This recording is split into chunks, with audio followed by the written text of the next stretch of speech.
Hello students, good morning. In last few topics we discussed about Negotiable Instrument Act and types of negotiable instrument, which were bills of exchange, promissory note and check. So our next topic is endorsement and types of endorsement. So what is endorsement?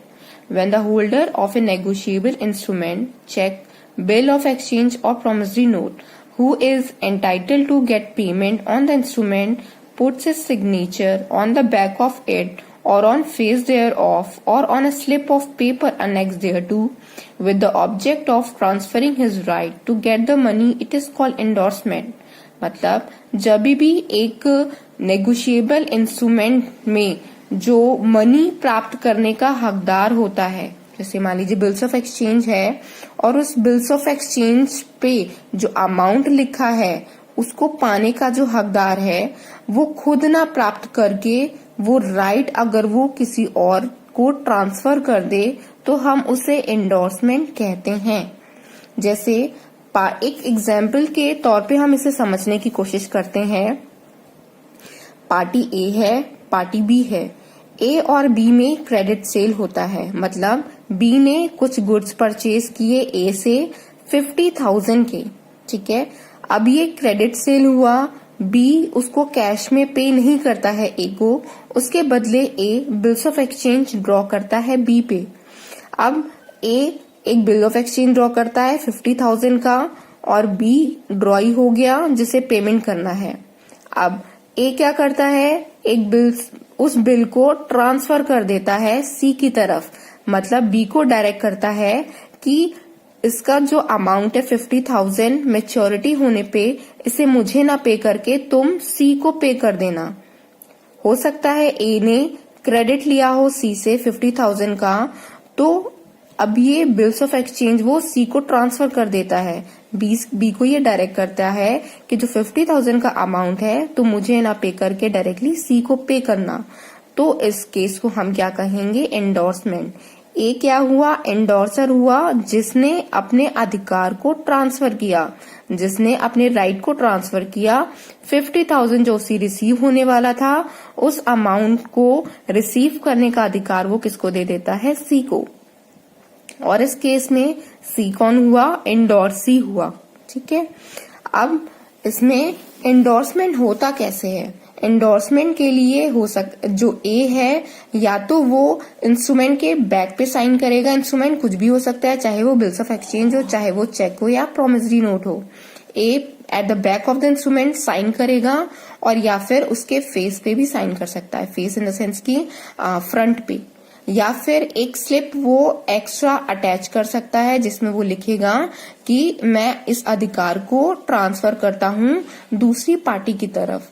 इस act of transferring को हम कहते हैं endorsement, ठीक है। The person who so science the instrument is called the endorser. जो अपने अधिकार को ट्रांसफर करता है उसे हम एंडोर्सर कहते हैं, एंड जिसके फेवर में इंस्ट्रूमेंट को ट्रांसफर किया जाता है उसे हम एंडोर्सी कहते हैं। ये हमारा आता है सेक्शन 15 के अंतर्गत। एंड नेक्स्ट हम डिस्कस करते हैं types of endorsement. Types of endorsement में सबसे पहला एंडोर्समेंट हमारा आता है ब्लैंक और जनरल एंडोर्समेंट, जिसे हम कहते हैं रिक्त या साधारण बेचान। As per section 13, if the person making the endorsement does not mention the name of the person in whose favor the instrument is being endorsed and merely signs his name, such an endorsement is known as a blank or general endorsement. इसमें अगर कोई instrument है और जो transfer कर रहा है amount वो इंडोर्सी का अगर नाम मेंशन नहीं करता है, जैसे कि हम लोग ने पहला एग्जाम्पल देखा, उसमें अगर ए सी का नाम मेंशन नहीं करता है कि हमें इसकी तरफ इंडोर्स करना है, वो सिर्फ ब्लैंक अपना साइन सिर्फ कर देता है सिर्फ, और इंडोर्सी के नाम को मेंशन नहीं करता है, उस केस में हम उसे ब्लैंक या फिर जनरल एंडोर्समेंट कहेंगे। और ऐसा जो इंस्ट्रूमेंट होता है वो काफी बार नेगोशिएट किया जा सकता है, ट्रांसफर किया जा सकता है, ठीक है। इसको हम कहते हैं बियरर इंस्ट्रूमेंट। नेक्स्ट है कंप्लीट और स्पेशल एंडोर्समेंट। ये हमारा आता है सेक्शन 16 के अंतर्गत, जिसमें जो एंडोर्सर होता है वो स्पेशली एक एंडोर्सी का नाम मेंशन करता है। वो ये लिखता है कि मैं जिसकी तरफ इस इंस्ट्रूमेंट को ट्रांसफर कर रहा हूं, अब ये जो इंस्ट्रूमेंट का अमाउंट है या तो उस पर्सन एंडोर्सी को रिसीव होगा या फिर एंडोर्सी के ऑर्डर पे अगर वो चाहे तो वो किसी और को फर्दर ट्रांसफर कर सकता है। जैसे when the person making the endorsement before signing his name thereon adds an order to the effect that the amount of instrument shall be payable to a specific person or to his order, then such an endorsement is known as complete or special endorsement। मतलब जिस endorser जिस भी person का नाम उसमें mention करता है instrument में कि मैं इस पार्टी की तरफ एंडोर्स कर रहा हूँ इस राइट को, अब जो अमाउंट है या तो उस पर्सन को रिसीव होगा जिसकी तरफ अमाउंट एंडोर्स किया गया है, या फिर जो एंडोर्सी है वो फर्दर अपने अकॉर्डिंग किसी और को ट्रांसफर कर सकता है। अब हमारा नेक्स्ट आता है restrictive endorsement. When the endorser while making the endorsement uses certain words to the effect that the instrument shall no longer be endorsable in the future, such an endorsement is known as a restrictive endorsement। restrictive का मतलब ही होता है प्रतिबंध लगाना, तो इस endorsement को हम कहते हैं प्रतिबंध युक्त बेचान। मतलब यहाँ पे जो एंडोर्सर है एक रेस्ट्रिक्शन लगा रहा है कि मैं जिस पार्टी की तरफ इस अमाउंट को या इस इंस्ट्रूमेंट को नेगोशिएट कर रहा हूँ, ट्रांसफर कर रहा हूँ, वो पार्टी आगे उसको ट्रांसफर या नेगोशिएट नहीं कर पाएगी। जिस पर्सन की तरफ मैं डायरेक्ट कर रहा हूँ सिर्फ उसी पर्सन को वो अमाउंट रिसीव होगा और उसके अलावा किसी को भी नहीं। मतलब यहाँ पे हम स्पेशली एक रेस्ट्रिक्शन लगा रहे हैं कि जिस भी एंडोर्सी का मैं नाम मेंशन कर रहा हूँ अमाउंट सिर्फ उसी को ही रिसीव हो सकता है, किसी और को नहीं। नेक्स्ट हमारा आता है पार्शियल एंडोर्समेंट, जिसे हम कहते हैं आंशिक एंडोर्समेंट, आंशिक बेचान। When the endorser order to pay only a part of the amount mentioned on the instrument, such endorsement is known as partial endorsement। मान के चलते हैं एक चेक है 1000 रुपीज का और मैं सामने वाली पार्टी को बोल रही हूँ आप इसमें से सिर्फ 500 ही विड्रॉ कर सकते हैं, तो वो पार्शियल एंडोर्समेंट होता है जो कि इलीगल होता है, बिल्कुल भी यूज में नहीं आता है। Normally such an endorsement is not proper. ठीक है, नेक्स्ट है sense recourse endorsement.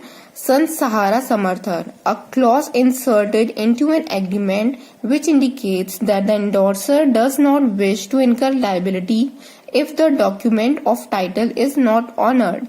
It is essentially saying that the other party is entering into an agreement at his or her own risk। अब endorser यहाँ पे अपनी liability से मुक्त हो जाता है कि इन केस जो इंस्ट्रूमेंट वो नेगोशिएट कर रहा है वो अगर ऑनर नहीं होता है, मीन्स डिसऑनर हो जाता है या पार्टी उसे पेमेंट नहीं कर पाती है एंडोर्सी को, उस केस में एंडोर्सर की कोई लाइबिलिटी नहीं होगी, कोई लाइबिलिटी नहीं होगी, उस वो अपने आप को रिस्क से फ्री कर ले रहा है। जैसे कि हम लोगों ने एक एग्जाम्पल में शुरुआत में समझा था, ए, बी और सी पार्टी थे। अगर ए सेंस रिकोर्स एंडोर्समेंट को साइन करता है, मतलब बी पार्टी को पेमेंट करना था, अगर बी पार्टी पेमेंट नहीं कर पाती है तो ए के ऊपर कोई लाइबिलिटी नहीं जाएगी। ए ने उस इंस्ट्रूमेंट को सी की तरफ एंडोर्स किया था और अगर बी पार्टी फेल हो जाती है तो उसमें ए की कोई जिम्मेदारी नहीं होती है, वो रिस्क फ्री हो जाता है। इसी को हम कहते हैं सेंस रिकोर्स एंडोर्समेंट। तो स्टूडेंट्स, हमारा एंडोर्समेंट और उसके टाइप्स का टॉपिक कंप्लीट होता है। आगे हम holder and holder in due course पढ़ेंगे। Thank you.